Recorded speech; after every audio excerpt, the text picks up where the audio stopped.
ஆமென். அல்லேலூயா. அது ரொம்ப நல்லது. அல்லேலூயா. சத்தமா ஒரு அல்லேலூயா சொல்லுங்க. அம்மா நீ கூட அந்த போனை கொஞ்சம் உள்ள வச்சுமா, பேக்குள்ள வச்சு முடிஞ்ச அளவுக்கு போனை தூக்கி பேக் உள்ள வச்சுருங்க. ஏன் அப்படின்னா அது வந்து கவனத்தை வந்து கொஞ்சம் அப்படியே அந்த பக்கம் மாத்தம். நான் கூட போன் வச்சிருக்கேன். ஆமென். அடிக்கடிக்கு எனக்கு இருக்குது. அல்லேலூயா. சொல்றது புரியுதுங்களா? அதனால கொஞ்சம் அந்த போனை பேக்குள்ள வச்சு ரைட். கவனிங்க.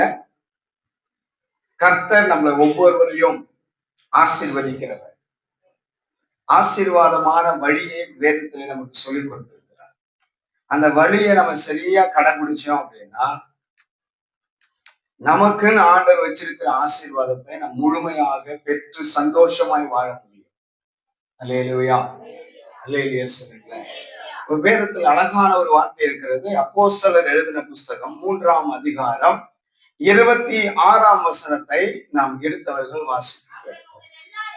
அவர் உங்கள் எல்லாரையும் உங்கள் பொல்லாங்குகளில் இருந்து விலக்கி உங்களை ஆசீர்வதிக்கும்படி தேவன் தம்முடைய பிள்ளையாகிய இயேசுவை எழுப்பி முதலாவது உங்களிடத்திலே அவரை இயேசுவை அனுப்பினார் என்று சொல்லி அங்கே பேதுரு பிரசங்கம் பண்ணுகிறார். அல்லேலூயா. இன்றைக்கு அதே வார்த்தையை நமக்கு சொல்லுகிறார்.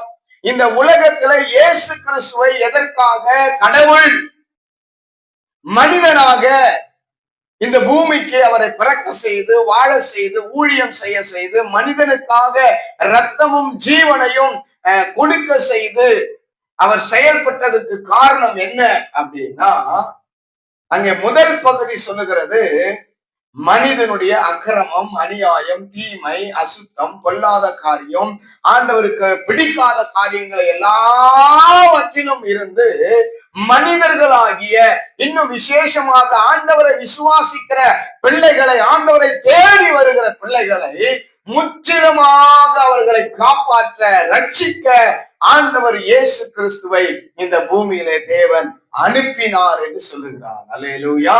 அது மாத்திரமல்ல, இதையெல்லாம் செய்து உங்களையும் என்னையும் தேவன் ஆசீர்வதிப்பதற்காக இயேசுவை அனுப்பினார். அல்லேலூயா. அல்லேலூயா சொல்லுங்களேன்.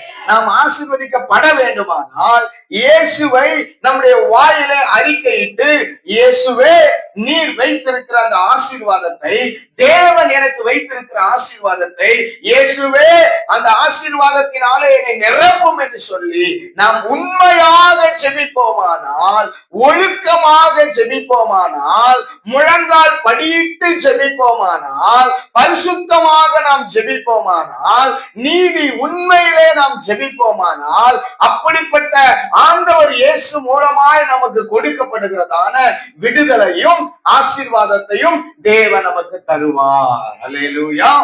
அல்லேலூயா சொல்லுங்களேன். இந்த உலக பிரகாரமாக தேவன் நம்மை ஆசீர்வதிக்க விரும்புகிறார். நம்மை ஆசீர்வதிப்பார். அதைதான் உபாகமம் எழுதின புஸ்தகத்திலே தெளிவாய் நமக்கு சொல்லப்பட்டிருக்கிறது. தேவனுடைய பிள்ளைகளுக்கு என்று ஆண்டவர் உபாகமம் எழுதின புஸ்தகம் 1ஆம் அதிகாரம் 11ஆம் வசனத்திலே தெளிவாய் நமக்கு சொல்லுகிறார். நம்ம எப்படி ஆண்டவர் ஆசீர்வதிப்பார், எந்த விதமாய் ஆசீர்வதிக்க விரும்புகிறார். நீங்கள் இப்பொழுது இருக்கிறதை பார்க்கிலும் 1000 மடங்கு அதிகமாகும்படிக்கு உங்கள் பிதாக்களின் தேவனாகிய கர்த்தர் உங்களுக்கு சொல்லியபடியே உங்களை ஆசீர்வதிப்பாராக. அல்லேலூயா. இங்கே மோசே என்ன சொல்லுகிறார்? ஆண்டவர் உங்களை என்னையும் ஆசீர்வதிக்கிறாராம்.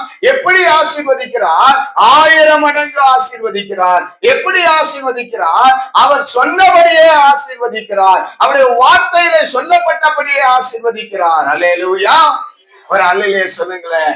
அந்த ஆசீர்வாதங்கள் எல்லாம் நமக்குள் வர வேண்டுமானால் இங்க வேதத்துல அழகாய் சொல்லப்பட்டிருக்கிறது. சங்கீதம் எழுதின புஸ்தகம் 134 அதாவது சங்கீதத்திலே 3ஆம் வசனத்தை நாம் வாசிக்கும் பொழுது 134:3 நாம் வாசிக்கும் பொழுது, வானத்தையும் பூமியையும் உண்டாக்கின கர்த்தர் சீயோன் பரலோகத்திலிருந்து உன்னை ஆசீர்வதிப்பாராக. அல்லேலூயா. ஒரு அல்லேலூயா சொல்லுங்களேன். பக்கத்துல பார்த்து சொல்லுங்க, வானத்தையும் பூமியும் உண்டாக்கின தேவன் உங்களை ஆசீர்வதிப்பாராக. ஆமென். பெரியவங்களா இருந்தா அவங்களை பார்த்து சொல்லுங்க, உங்களே அப்படின்னு சொல்லுங்க. அல்லேலூயா. ஆமென். சின்ன பசங்க பெரியவங்களை போய் உன்னை அப்படின்னு சொல்லக்கூடாது. ஆமென். அல்லேலூயா. எப்படி சொல்லணும்? எப்படி நீங்க சொல்லலாம். சின்னவங்களை பார்த்து பெரியவங்க சொல்லலாம், உன்னை கர்த்தர் என்ன பண்ண போறாரு சொல்லுங்க. நான் சொன்னது விளங்குதா? விளங்கல. என்ன விளங்குச்சு? சின்னவங்க பெரியவங்களை உங்களேன்னு சொல்லலாம், நீங்களும் சொல்லலாம். ஆமென். அல்லேலூயா. சின்னவங்க பெரியவங்களை சொல்லும் போது எப்படி சொல்லணும்? மதிப்பா சொல்லணும், மரியாதையா சொல்லணும். உன்னை அப்படின்னு கூடாது. யார யார எப்படி? உங்களை. அல்லேலூயா. இப்ப சொல்லுங்க பார்க்கலாம்.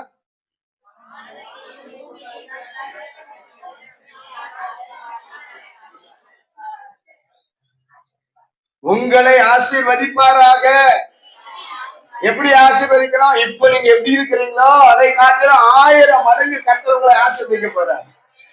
ஆமா, சுகமா இருக்க போறீங்க.